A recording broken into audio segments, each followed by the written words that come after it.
Welcome in to another episode of Home Field Advantage. Hope you're all having a great week wherever you may be across our great country or our great land. My name is Will Highland. It is February 26th, 2024, and this is my first episode in a long time, so I'm going to dust off the cobwebs as best I can for you all today.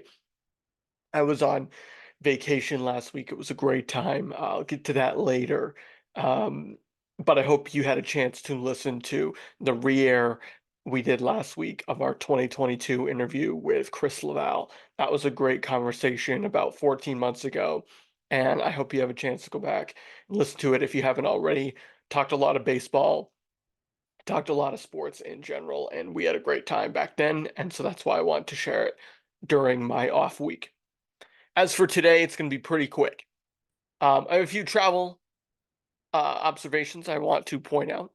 Those of you who know me, I am a homebody. I don't get out often, but when I do, I try and jot down some things that stick out to me. Uh, I also want to talk about the Dynasty documentary. That's something that I was really excited for, and there's been 4 episodes that have come out the last 2 Fridays. I was able to watch them on the plane on my way back here to New England, and it's something that I'm passionate about, and that's going to be the bread and butter of the show today. I'll have a couple. I have a Bruins thought at the end, and I also have a thought, um, as I said, on travel and fan bases and what I noticed while I was gone. But where I want to begin is I want to begin with the Patriots documentary, also known as The Dynasty, also known as the Apple TV Patriots Show, or whatever you want to call it. Um, for those of you watching on YouTube, bear with me. Excuse me, listening on audio, bear with me. And those of you watching on YouTube will understand that I am pulling out this book from behind me. All right, this book was written in, I believe, 2020 by Jeff Benedict, as you can see if you're watching the video feed. It's a phenomenal book. It is all about the Patriots dynasty, as the cover and the title, provide as as an obvious point. It's not the only book written about the Patriots dynasty. I've read It's Better to Be Feared by Seth Wickersham. I know you're not supposed to say that Seth Wickersham is a good writer around here, but he is. That was another great book. Um, and I've also read This Is Our City by Tony Maserati, another unpopular sports voice these days, but certainly a great. You cannot say that Wickersham and Maz aren't good writers. If you can criticize a lot them, I guess, for their opinions that you probably disagree with, but you can't say they're not good writers. And I've also read um, the Belichick book by Ian O'Connor, and then there's another book. Man, I forget. Casey Sheridan, I want to say, wrote a book called 12, which is all about Brady and sort of his story. So you might be asking, what is the point of Will going through his library here? The point is that of all the books I read about the Patriots dynasty, the one aptly named The Dynasty was the best. It was the best book. And in fact, it's the book that serves as the inspiration for this Apple TV documentary. So I'm thinking this is the best book that I've read in the few short years since the dynasty ended about the Patriots run, and it's going to be the one that's turned into a movie. Awesome. I look forward to watching this documentary. I also pointed out back in December that you know, you can compare every sports documentary to The Last Dance, but that's not fair because they didn't have streaming in 1999. There wasn't a huge appetite for on-demand television back then, unless you were trying to watch The Sopranos or whatever. Um, but this is what you get in the modern age. The Dynasty is only a few years old. This book is only a few years old. It immediately gets made into a film, and so therefore it will never have the same impact as The Last Dance because of the time in between. But you can still enjoy this documentary. That's what I thought. That's what I thought through the first few episodes. I will also admit that, and for those of you who haven't watched it, I'm not going to give away any big spoilers, I don't think. A lot of it's history, so if you're a Patriots fan, you were interested in watching it, you probably knew a lot of what's going on anyway. The more pertinent thing is how they're covering it. So I will say, the opening sequence, the montage, the everything was electric. I had never seen that at the beginning of a documentary. The first 3 minutes where they went through sort of a montage of 2001 all the way to 2020, it was awesome. I loved it. First episode was also great, talking about the backstory, the Drew Bledsoe injury, the Belichick's rise and sort of the decision he had to make and how his Cleveland years weighed on him. Great stuff. Second episode, also awesome. All about the Tuck Rule game, which my parents attended. Fantastic TV right there. But episode 3, it started to get a little bit hazy. And the reason why is they started episode 1 with sort of this overarching theme about the Dynasty and whatnot, and then they tied back to it at the end of the 3rd episode. But the problem is they spend almost 3 full episodes on the 2001 season. So they spent 3 full episodes on the 2001 season. Here's why that's a problem. To my knowledge, it's a 10-part documentary. They won 6 Super Bowls. They went to 9. The Dynasty lasted 20 years. They spent 3 episodes, and by the end of the 3rd episode, which we'll get to in a second, you did see 3 Super Bowl wins over those 3 episodes, but they spent almost 3 full episodes leading up to the win over the Rams in 2001. To put that in perspective with the book, I believe you get to the Rams Super Bowl at, I want to say, page 2 something, but I think it's page 219 in the book is when, so it is following the book in that regard. But this is where it started to get weird, because in episode 3, they kind of ran back in history and they talked about when Kraft bought the team and the Parcells thing, which really should have been in episode 1. And then on top of it, you're getting all this backstory that you should have really got in episode 1, because the Kraft, how he bought the team, how he came to get the stadium rights and all that stuff happens in the first 200 pages of this book. It does not happen in place of the 2 Super Bowl wins that happened in 03-04. That's my big gripe with episode 3, is that you get to the first Super Bowl win, you're 40 minutes in the episode, and there's 11 minutes left, and somehow they squeeze 3 full seasons into 11 minutes. And you miss what the Patriots actually did to become a dynasty. Now, I might be providing spoilers. I still think you should watch this. By no means am I saying it's not worth the watch. It's still good TV in terms of the interviews and the cinematography and all that stuff. But I am just wondering how you can tell a story about the dynasty, considering Jeff Benedict gets into this. He does. Seth Wickersham talks about it in his book.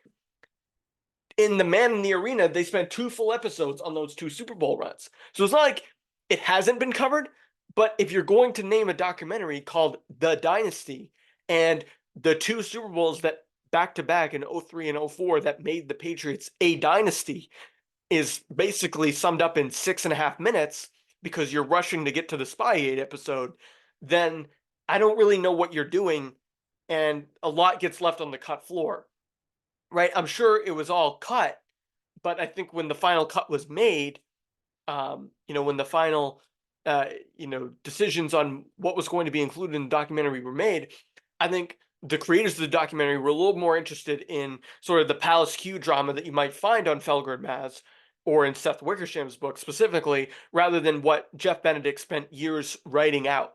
For example, in 2003, the most interesting thing of that whole season, and I've talked about this before, is that they began the year losing 31-0 to Buffalo after missing the playoffs the year before. And it was that time in which a lot of people were questioning whether New England liked their coach, whether Belichick should really be there, whether 2001 was a fluke, whether Tom Brady really should have been chosen as the guy. All these questions were being asked after that 31-0 loss to Buffalo. They also started 2-2 that season, but what they did after that was they won 21 consecutive regular season games, including a Super Bowl over Carolina that was highly regarded as one of the best Super Bowls ever, only to then lose and have that 21 game winning streak snapped on Halloween of 2004 by the Pittsburgh Steelers, who then the Patriots went on to beat on the road in the AFC title game that year in order to win a second consecutive Super Bowl over Philadelphia and win 3 out of 4, something that still hasn't been done since. The Chiefs won 3 out of 5. You know, when they get their documentary made, I guarantee they'll talk about all 3 of those Super Bowls. So that's just, especially the last one. So that's just my number one gripe so far with the documentary is you haven't covered the best parts of the Dynasty. The early years of it were, in my opinion, 2001's great. Everyone loves 2001. The sexy story with the Snow Bowl and the Drew Bledsoe decision and the Rams and the greatest show on turf and 9/11 and, you know, U2 and all that stuff. Great TV. I love it. 2003 and 2004 were what made this documentary exist in the first place. Because had they not won those 2 Super Bowls, Bill Belichick's probably out of town. Tom Brady is a backup somewhere for, you know, Chad Pennington or, you know, Dante Culpepper or some other, just another guy from those years. Instead, though, they win those 2 Super Bowls. It propels them to national prominence, and it makes things like Spygate an actual story. If the Patriots had cheated, quote unquote, in 2007 with Spygate and hadn't won the 2 Super Bowls, nobody would have given a crap. What them winning made this thing relevant, made all the other episodes after relevant. Because without those 2 Super Bowls, it's a joke. But instead, the documentarians were more interested in telling the Spygate story and using the last 10 minutes to lead up to episode 4 than they were the 2 Super Bowl wins. I don't want to give too many spoilers away outside of the history, and I don't want to talk about in particular interviews and whatnot or anything like that, or stories, because I want you to watch that in the film. But I'll just point out that squeezing 2 Super Bowl wins into like a 6 to 9 minute span is a disservice, I think, to the story and to what Benedict wrote and to the spirit of what the documentary is supposed to be. And my biggest fear is that they're going to use that extra time, episodes away, that we'll find out in a few weeks, to just, if they're already in episode 4 talking about the perfect season, that means that they're going to spend a lot of time talking about Aaron Hernandez, Deflategate, Wickersham's drama from 2017, the Alex Guerrero stuff, all of that debacle. And if that's what the book, if that's what the documentary is about, that's fine. But then don't call it the Dynasty, because it's not really about the Dynasty if you're not telling the story of 2 Super Bowl wins that in fact made this team a dynasty. That's my big gripe. You know, we're gonna get an episode and a half probably on Deflategate, but we're not going to get more than 7 minutes on the, still in my opinion, the best 2-year run that any football team has had in the history of the NFL, winning 21 consecutive regular season games, getting blown out at home to start 2003, only to beat the Bills in the last game of the year by the same score, winning those games, like I said, in a row, beating Peyton Manning twice in the playoffs to win 2 Super Bowls. You know, we haven't even, the only time I heard Peyton Manning's name during the first 4 episodes was when they talked about the 2006 season ending at the beginning of episode 4. leading up to the Spygate storyline. They didn't even talk one iota about the 2006 season and how Brady dragged a bunch of scrubs to the AFC Championship game, or how they beat San Diego on the road and had all that drama that involved. Like the 2006 season, 2005 season, I think you saw the Champ Bailey interception, which they implied was returned for a touchdown. It wasn't. Ben Watson, I believe, tackled him at the one. Um, and or something like that. I maybe it was a touchdown. I don't know. I was 9 years old, but my point is that they spent all this time leading up to Deflategate in excuse me, leading up to Spygate in episode 4, and as a result, we lost a lot of time there. So that's frustrating. As for episode 4, I just watched it. I like it. I think it's well done. I do think it tells the Spygate story in sort of a sensationalized way. I don't want to give too much away, but they talk to a cop from New Jersey as if this was some big, crime. It's laughable. But beyond that, I do think the episode was well done. I like the inclusion of McDaniels and Moss. I don't want to give too much away, so I'll leave it there. But it's a good episode. The perfect season. It sucks every time I watch the Tyreek catch.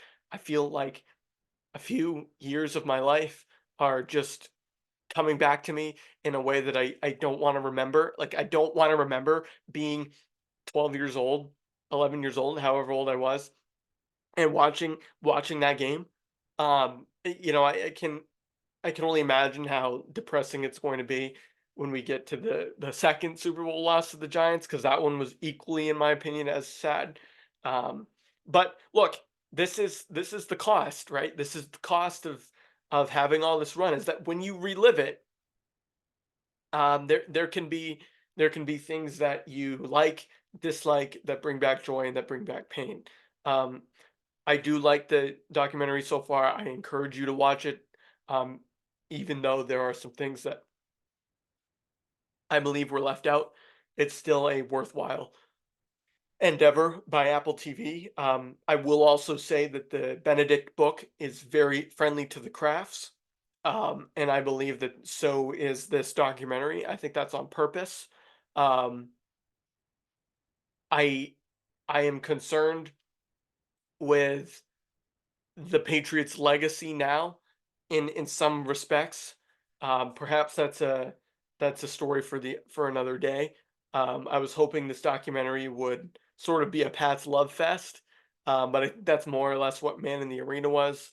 Whereas this is very much concerned, as Seth's book is too, on the Palace Q drama of the late 2010s and or the cheating scandals of 2015 and 2007, um, rather than it is the the actual success of the team and what made this team a dynasty. Um, Lastly, there are some great interviews in there. I don't want to give them away. Mike Martz, that's a great one. There's another great interview with lawyer Malloy and the roommate of Tom Brady. So certainly recommend that you watch. Get a free trial of Apple TV when it's all out. Watch it. But I guess we'll recap the next batch of episodes when it happens. As I said, I watched this on a airplane, which leads me to my travel observations. Um, I'll just be frank. I don't fly a lot. I can't afford to fly a lot. I just can't. So, I'm blessed to have, family and friends that I'm able to travel with, and, that are the reason for a lot of my vacations. Um, but I just don't fly a lot. So this is still something that's a novelty to me. For those of you who fly in an airplane frequently, either for work or leisure, then you're probably like, who the hell cares about your travel observations? But I'd take a bet that most of you are like me. You fly probably once a year at most, maybe twice a year if things are happening or there's a random um, occurrence that leads to that. But in most cases, we um, we don't fly often in my household, and as a result, when we do fly, I notice things. And I've said this a lot. we're in an election year. I'm not going to get into politics, but if there was a presidential candidate who came out and they said it is now a federal law that if you have a carry-on item stored in the overhead compartment, that you have to wait until people who don't have one of those get off before you can get off, I would vote for that person. To reiterate, if I don't have a overhead bin storage bag, I should be able to get off the airplane before somebody who does. If you have one of those things stored up there and it's been moved around because you boarded late, or it's been moved around because they never have enough room for any of this crap, or you don't know where it is and you forgot, or you're just slow, you should stay seated until those of us who simply want to walk off the airplane with nothing in our hands, who have checked our bags, who paid the extra 25, 50 bucks, whatever it is, to check our bags, we want to get off first. We don't have to wait around while you do a little, tiddlywink dance to figure out where your bag is. Oh, do I have my charger? No, we've had 30 minutes from the descent. You should figure out what the hell you're doing, and we should be able to get off the plane first. We don't have the patience, at least I don't, to deal with people who have to stand there, shuffle around, figure out where their thing is. Oh, it's stuck. I can't get it out. Oh, it's too heavy. Oh, it's going to hit some baby in the head. All that crap. I have no patience for it. So if somebody comes out and they says, I'm going to make it a federal law, if you stow something in the overhead compartment that you're stuck staying seated until the people who haven't have got off, I would vote for that person in a heartbeat. No questions asked. That's my big gripe. That's always my gripe. And I flew Southwest this time, which, Portland has a lot of Southwest flights. Flew via Thurgood Marshall down in Baltimore. Good. It was fine. Southwest is fine. They do the weird thing where there's no assigned seating. Instead, you just sort of board, and then, if you board first, you seat first. I liked that. Rewards proactivity. If you want to pay the extra to have the priority boarding and get further up the line, I'm a believer in capitalism. That's fine. I just cannot deal with the people who stand there and clog up the line because they have no clue what they're doing. Meanwhile, the rest of us are trying to get a connection. So I think I said that the last time I got back from break, but I like to just point these things out. Second travel observation is sports related. I noticed 3 particular sports fan bases are everywhere. First one is the Atlanta Braves. Maybe it's just because the region in which I was traveling, I was in Florida, southeast, excuse me. A lot of Braves fans. A lot of 2021 World Series champion merch I saw on a lot of people's heads. A lot of the script A's, a lot of Braves merch. They seem like they're America's baseball team. I saw a few Yankee things, a few, few Dodger stuff, but I do think the Atlanta Braves are America's baseball team as a result of this anecdotal experiment. They are everywhere. The second fan base that I saw everywhere was basically anything with Leo Messi on it. It was usually an Inter Miami shirt or a Argentina international football shirt. But especially kids under the age of like 20 love Messi. He's everywhere. Again, I was in Florida. He plays for Inter Miami. Maybe that had something to do with it. I know a lot of, Hispanic Americans, Latin Americans down where I was tend to like soccer more. There might be Argentinians. That could be anecdotal. They could be data driven. I don't know. My point is, Bessie is everywhere, and it's really common among kids. In fact, there was a kid wearing a full Messi kit, socks, shorts, jersey for Inter Miami. So, I mean, and I went to Disney Springs. I was on a cruise. I was at airports. Didn't matter. They're everywhere. More radically though, is Buffalo Bills fans are everywhere. Everywhere.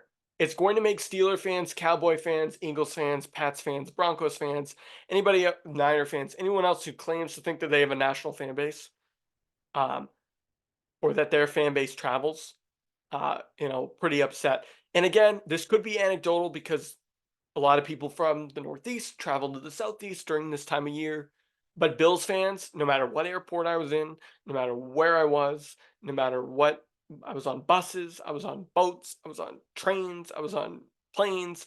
They all had, everybody had Buffalo Bills gear. The Bills, they travel and they talk to one another. They see you. I witnessed several Bills fans walking by other Bills fans yelling out, "Go Bills." The Buffalo Bills are everywhere. They're everywhere, but the Super Bowl champions club. That's where I'll put. That's where I will end that one. All right, my third observation is that seating safety on airplanes is a joke. Yesterday, I was flying back to Portland from Baltimore. I had been up since 4 a.m. I was exhausted. Um, Singing in between my father-in-law and my wife. I was about to sleep. I was about to fall asleep. We're sitting on the tarmac at BWI. I'm ready to go home. It's the final flight. I'm leaning back a little bit. My eyes are closed. We're still taxiing around. Actually, I don't even think we had left the gate yet. Flight attendant comes up to me. Now, look, it's not their fault. They're supposed to, they have bosses that mandate these things, and they're just trying to do their job. I respect the profession because they're doing something that I would never do. That's my litmus test for respecting a profession. I would never be a nurse. I would never be a flight attendant. I would never be a, um, you know, guy who works at the transfer station. Not because I think I'm better than that, but because I don't think I would be good at that job. I don't think I would be a good flight attendant. I don't think I would be a good, transfer station worker, and I don't think I would be a good nurse. That's not because I look down at it. I just know that I wouldn't be good in that role. So this is nothing against the flight attendant. I just I just cannot explain to you without laughing what happened. So I'll try not to. I lean back. I'm sleeping. She comes up to me. She says, you need to move your seat forward. Granted, my seat had moved a grand total of, I think, an inch and a quarter back from its original, space. And it was sort of, there's certain give to airplane seats and then there's not, right? So I'm leaning back. Okay, I'll bring forward. But the chair won't go forward. All right, it's stuck backward. So she says, so she walks by and then she walks by again and she says, "Sir, I need you to lean your chair forward." And again, it's gone back an inch and a quarter. It's not parallel with my wife's or my father-in-law's, but it's leaned back a little bit. I said, okay. I yarded on it a little bit to try and move it forward, and it slid back into position. And she says, "I need you to do it." And I politely looked and I said, "I'm trying to do that." And then she reached out and felt it and realized that it was broken and said, "Oh, it's okay. Some of them are broken." All right. So it's so important that it needs to be fixed that I need to fix it because I'm doing something wrong. So important that that needs to happen. But it's not important enough where it's okay that it's broken. Excuse me? Now, I know this is a really small thing to be frustrated over, but in my opinion, it goes to show that all of these things are just sort of cosmetic theater. And I'm not going to get into a big COVID rant, but it sort of reminds me a lot of masking on airplanes. Remember when masks were so important on airplanes? Until they brought by the pretzels and the Coke and the Sprite or whatever you were getting in the little cup. Then suddenly like it was okay to take your mask off because COVID would just like stop while you were eating or drinking on the airplane. Uh, that is what it reminded me of. It's so important that his seat is in the correct position until the seat is broken. Then I guess it doesn't need to be fixed, or it's okay that it's broken. That's hilarious to me.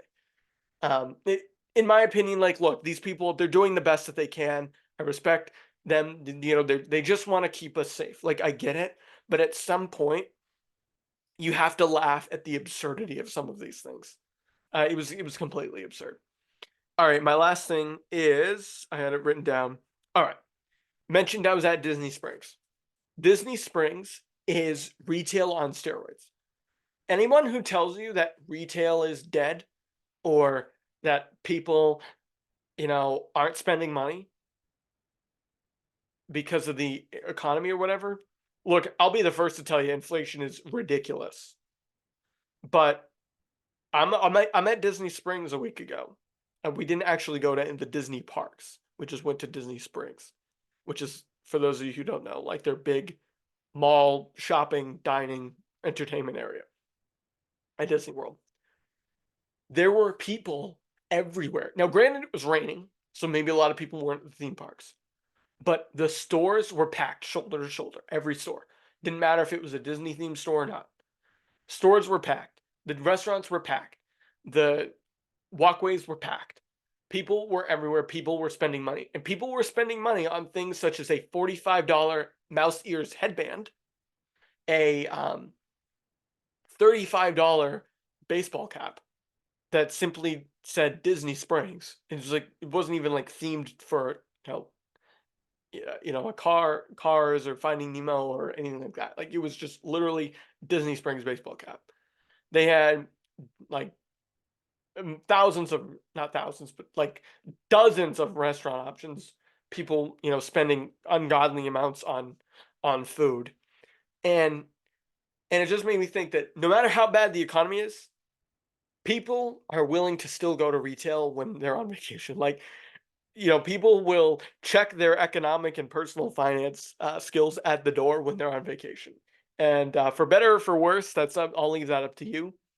But the amount of things that I saw people buying, and the amount of options of things to buy, the amount of places that you could eat, the amount of different stores that you could have, I had never seen anything like it in my life. And I've been to some of the biggest malls in the world.